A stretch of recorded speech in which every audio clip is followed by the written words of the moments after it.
Assalamualaikum warahmatullahi wabarakatuh. Pemirsa setia Tegar TV, apa kabar Anda hari ini? Semoga selalu sehat dan senantiasa semangat dalam menjalankan aktivitas selama pandemi COVID-19. Senang sekali rasanya saya Salwa Sakinah dapat kembali menyapa Anda dalam program dialog spesial hari ini. Pemirsa, sebagaimana kita ketahui bahwa salah satu tolok ukur keberhasilan suatu daerah adalah pembangunan infrastruktur. Bagaimana hal tersebut penting untuk dijadikan sebagai pemenuhan hak dasar rakyat dan menjadi modal sosial masyarakat untuk dapat menunjang pembangunan ekonomi di suatu daerah. Dan tentu saja untuk bisa membahas itu semua, sudah hadir di tengah-tengah kita, yakni Sekretaris Komisi 3 DPRD, Bapak Denny Setia Negara dari fraksi Gerindra. Ya. Assalamualaikum Pak. Waalaikumsalam warahmatullahi wabarakatuh. Waalaikumsalam. Baik, bagaimana kabarnya Pak? Baik, terima kasih. Alhamdulillah sehat ya Pak. Sehat. Dan kita tetap semangat ya Pak, meskipun di masa pandemi ini tetap semangat. Baik Pak Denny, ketika kita berbicara mengenai pembangunan infrastruktur ini memang sangat penting ya Pak, meskipun berada di masa pandemi, itu tetap harus diprioritaskan. Yeah. Mungkin bisa dijelaskan terlebih dahulu Pak, bagaimana kondisi infrastruktur di Lampung Tengah saat ini? Oke, terima kasih Mbak. Mungkin keadaan infrastruktur kita di Lampung Tengah saat ini memang sedang ada pembangunan. Namun pembangunan itu pun tidak bisa tidak bisa terlalu masif. Ya, dikarenakan memang pada saat ini kan banyak anggaran yang dipotong oleh COVID. Ya, jadi ya pembangunan itu sekarang berdasarkan skala prioritas. Di mana bisa ibaratnya di mana pembangunan yang sebagai penunjang perekonomian itu yang lebih kita utamakan. Seperti itu ya. Baik, tadi Pak Denny sempat berbicara mengenai skala prioritas. Ya. Apa yang menjadi tolak ukur pembangunan ini harus diprioritaskan dalam bidang infrastruktur tentunya? Iya, seperti kalau yang skala prioritas seperti jalan penunjang buat perekonomian gitu. Itu salah satunya. Terus seperti sarana prasarana untuk seperti ibarat kayak dari irigasi buat perkebunan atau pertanian, dan itu menurut salah satu juga. Dan itu merupakan yang lebih diprioritaskan, tidak juga dan seperti apa lagi kemarin ini seperti kayak pembangunan jalan ya. Mungkin bisa dilihat dari tingkat keparahannya juga. Ya, betul. Dan jika kita berbicara mengenai persentase, kira-kira di Lampung Tengah ini berapa persen sih Pak jalanan yang mulus dibandingkan dengan jalanan yang masih rusak di Lampung Tengah misalnya?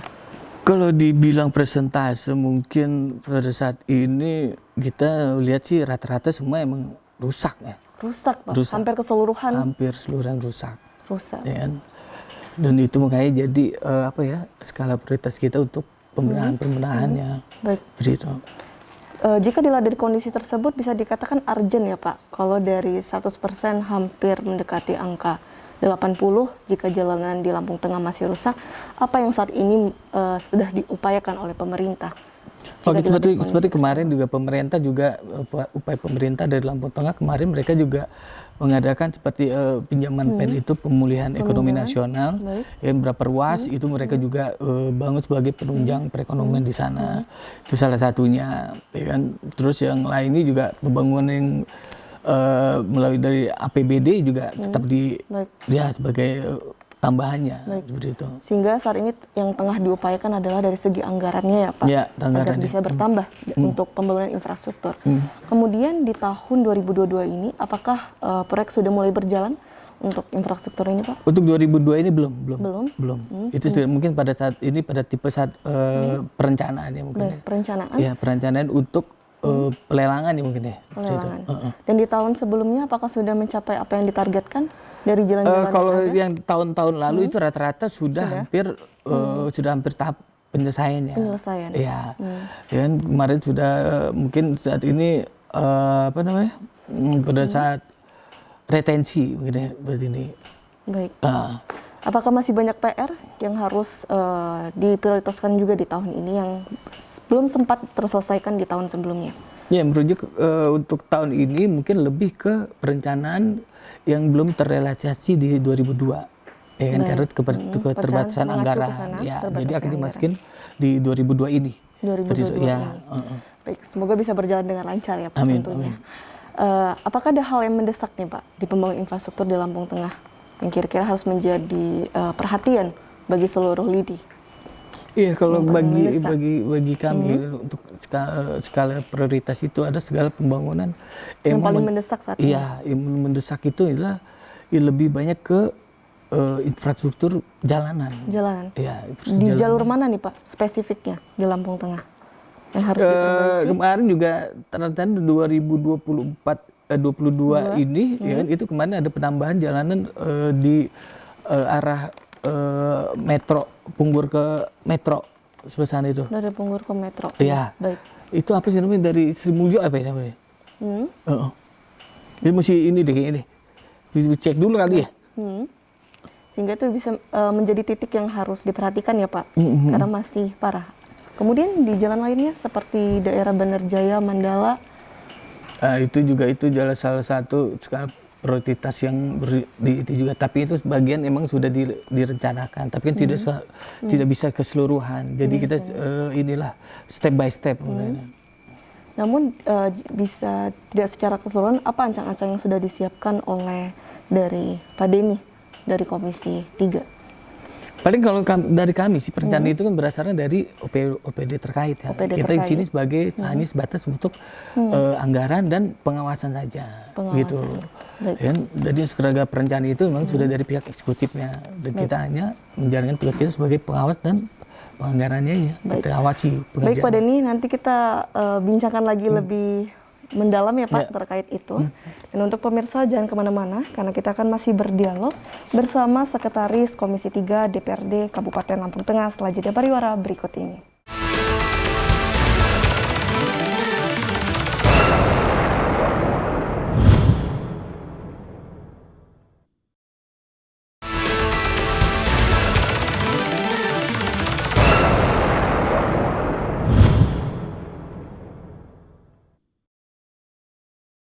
Terima kasih pemirsa, Anda kembali menyaksikan dialog spesial hari ini dan kita masih berdialog bersama Sekretaris dari Komisi 3 DPRD Lampung Tengah. Baik Pak Denny, kita lanjutkan kembali perbincangan kita dan kita masih membahas ya Pak mengenai pembangunan infrastruktur. Bahwa saat ini khususnya masyarakat di Lampung Tengah banyak yang mengeluh bahwa dengan kondisi jalan ruas Bandarjaya yang sudah diperbaiki namun kembali rusak Pak. Ini bagaimana nih tanggapan Pak Denny yang memang memfokusi di bidang tersebut? Nah itu juga seperti kemarin itu sudah menjadi PR kami, ya kan, bagi kami ya, lebih ke kualitas, bukan kuantitas. Kuantitas banyak, tapi kok kualitas jelek percuma juga.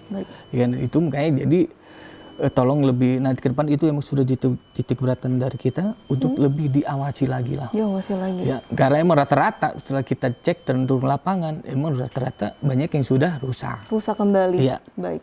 Apakah sudah dikomunikasikan segiat mungkin kepada OPD terkait atau pemerintah, Pak?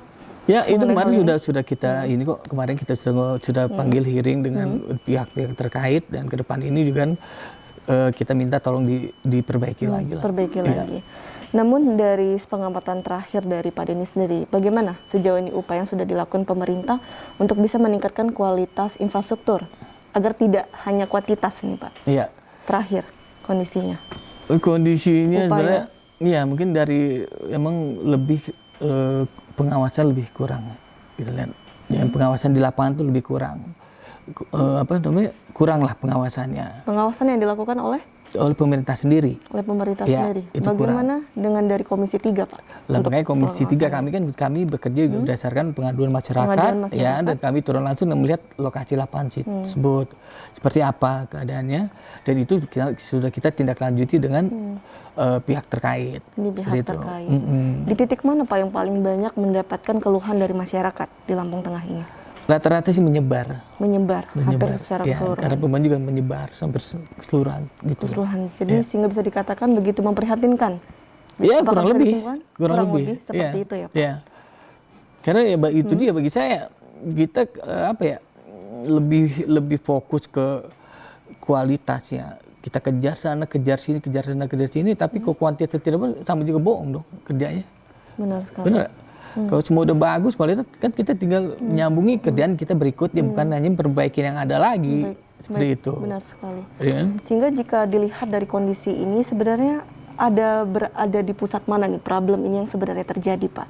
Apakah memang karena terbatasnya anggaran? Apa karena kurangnya koordinasi antar pemerintah? Bagaimana? Kalau dari sudut kacamata Pak Denny sendiri? Kalau dari sudut anggaran karena mereka berdasarkan pekerjaan itu berdasarkan anggaran. Ya kan? Jadi kalau dari segi anggaran dia tidak lah. Ya, mungkin ya dari segi SDM sendiri. Ya pemilihan pemilihan pemborongnya lah, ya kan, udah itu tahap pengerjaannya, bahannya juga, ya seperti itulah. Seperti itu. Ya. Sehingga saran yang bisa diberikan, Pak? Ya makanya saya ke depan saya bilang, ya kan, saya sebenarnya untuk pengerjaan itu ya harusnya emang dikerjakan secara profesional dan berdasarkan dengan spek yang ada. Udah itu aja, udah pasti bagus kalau udah itu aja. Sudah pasti itu dipastikan bisa mengatasi ini semua. Iyalah. Ya kan, karena kualitasnya ya karena spek yang ada kan sudah jelas tuh pakai si ini, bahan ini nggak mungkin, ya kan nggak mungkin ada inilah, nggak ada masalah. Ya kan, kecuali emang dari alam sendiri. Ya bencana alam, ya kan udah bagus ternyata ada gempa bumi, ada rontok, nah ya, itu beda seperti itu. Dan kita masih menunggu ya Pak untuk progresnya. Ya. Kemudian dari hari yang terakhir, apakah ada aduan lain Pak selain ini? Untuk ya tadi untuk dari iring-iring itu juga kita tadi membahas untuk program di 2022 dan kita juga sedikit mengulas pekerjaan di 2021 itu yang beberapa jenis kerjaan atau borongan yang masih belum sempurna untuk pembayarannya ditahan dulu. Baik. Ya tensi itu untuk ditahan dulu sampai dengan mereka memperbaiki dengan sempurna. Dengan sempurna. Sehingga tindak lanjut dari hearing tersebut yang tengah diupayakan apa nih Pak? Agar sekiranya masyarakat juga bisa memastikan apa yang tengah dilakukan. Ya mungkin makanya nanti ke depan juga makanya kita juga butuh kerjasama dari masyarakat juga. Jadi kita saat ini kita telah memfollow up ke OPD terkait, ya kan nanti kan mereka juga berjanji untuk membenahi dan nanti di lapangan pun ya kita butuh masyarakat juga untuk mengawasi kerjanya. Masyarakat untuk mengawasi. Iyalah, benar apa enggaknya, ya kan nanti rapi bagus apa tidaknya seperti itu kan. Sehingga masyarakat juga dituntut untuk kooperatif ya, Pak. Tidak hanya sekedar memberikan aduan, namun juga turut berperan serta mengawasi dan membantu peran. Baik, saya ingin bertanya mengenai formula khusus sendiri Pak dari Komisi 4. Bagaimana sih Pak kira-kira yang bisa dikatakan untuk pengawasan terhadap pelaksanaan proyek agar benar-benar bisa sukses secara konstruksi, secara utilitas dan hukum? Kalau dari kacamata Pak Denny sendiri, agar ketiga-tiganya bisa lengkap. Sebenarnya bagi saya juga, bagi kita juga, itu segala sesuatu kerjaan itu, ya kan, asal pun dari perencanaan, pekerjaan sampai dengan akhir itu dikerjakan sesuai dengan aturan yang ada, ya kan, itu semua pasti udah berjalan dengan bagus deh. Ya karena kadang-kadang kan itu ya kita tahu sendiri lah, ya kan, seperti apa di lapangan. Jadi ya udah kayak benang kusut aja gitu. Ya kan? Jadi segala satu kalau kita jalin dengan benar, udah kok nggak ada masalah kok. Dengan benar itu salah satunya, ya sesuai dengan spek yang ada, ya kan, tanpa mengurang-ngurangi, tanpa kualitas juga bagus. Saya yakin tuh bagus kok semua. Baik, bagus ya. Yakin udah. Namun hal tersebut agar bisa juga harus ditunjang dengan anggaran nih Pak.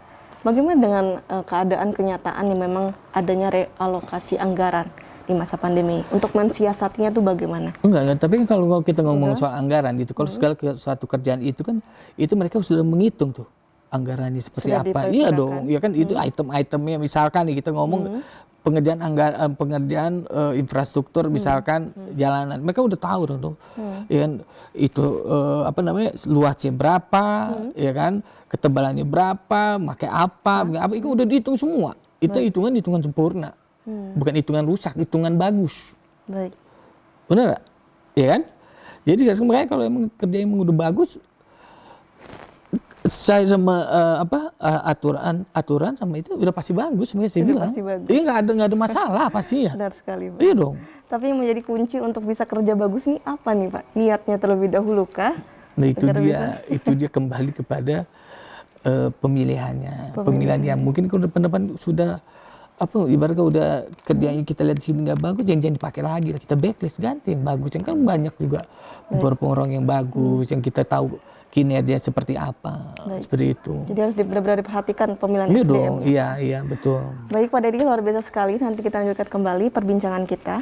Dan untuk pemirsa jangan kemana-mana, karena kita akan masih berdialog bersama Sekretaris dari Komisi 3 DPRD Lampung Tengah setelah jeda pariwara berikut ini.